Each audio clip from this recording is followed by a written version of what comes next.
रविंद्रनाथ टैगोर कहते थे, केवल खड़े होकर और समुद्र को निहारने से आप उसे पार नहीं कर सकते। अपनी प्रतिभा और साधना के बल पर विश्व साहित्य में विशेष स्थान रखने वाले रविंद्रनाथ टैगोर एक महान व्यक्ति थे। खुले बाल और बिखरी दाढ़ी के साथ वे ऋषि की तरह दिखाई देते। उनका जन्म 7 मई 1861 को कलकत्ता के जोड़ा सांको में हुआ था। रविंद्रनाथ टैगोर गुरुदेव, कवि गुरु और विश्व कवि जैसे नामों से भी जाने जाते हैं। गुरुदेव की उपाधि उन्हें महात्मा गांधी ने दी थी और महात्मा गांधी को महात्मा की उपाधि रविंद्रनाथ टैगोर ने ही दी। एक अंग्रेज राइटर W.B. येट्स ने रविंद्रनाथ टैगोर को आधुनिक भारत का उत्कृष्ट और रचनात्मक कलाकार कहा। 1913 में रविंद्रनाथ टैगोर को उनकी काव्य रचना गीतांजलि के लिए नोबेल पुरस्कार दिया गया।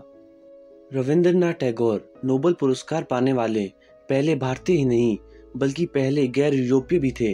1915 में रविंद्रनाथ टैगोर को ब्रिटिश किंग जॉर्ज पंचम द्वारा नाइटहुड की उपाधि दी गई, लेकिन जलियांवाला बाग हत्याकांड के बाद उन्होंने ये उपाधि वापस लौटा दी। रविंद्रनाथ टैगोर ने भारत के राष्ट्रगान जन गण मन के साथ 1905 में बांग्लादेश के राष्ट्रगान आमार सोनार बांग्ला की भी रचना की। जन गण मन मूल रूप से बांग्ला भाषा में लिखा गया था, लेकिन जब रविंद्रनाथ टैगोर आंध्र प्रदेश में थियोसॉफिकल कॉलेज का दौरा कर रहे थे तो इसी दौरान उन्होंने इसका इंग्लिश में अनुवाद किया। आनंद समारा कुंद द्वारा रचित श्रीलंका का राष्ट्रगान श्रीलंका माथा या श्रीलंका माता रविंद्रनाथ टैगोर की रचनाओं से ही प्रेरित है।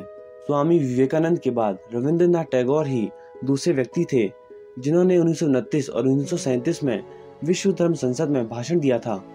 रविंद्रनाथ टैगोर ने 2000 से भी अधिक गीतों की रचना की और उनके गीतों के संग्रह को रविंद्र संगीत कहा जाता है। एकला चलो रे उनका प्रमुख गीत है।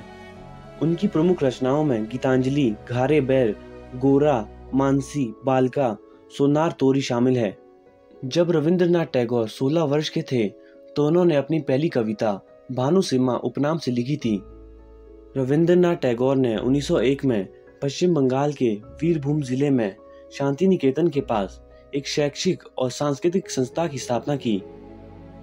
2023 में शांति निकेतन को इसके महत्व के कारण यूनेस्को द्वारा विश्व धरोहर स्थल के रूप में मान्यता दी गई है।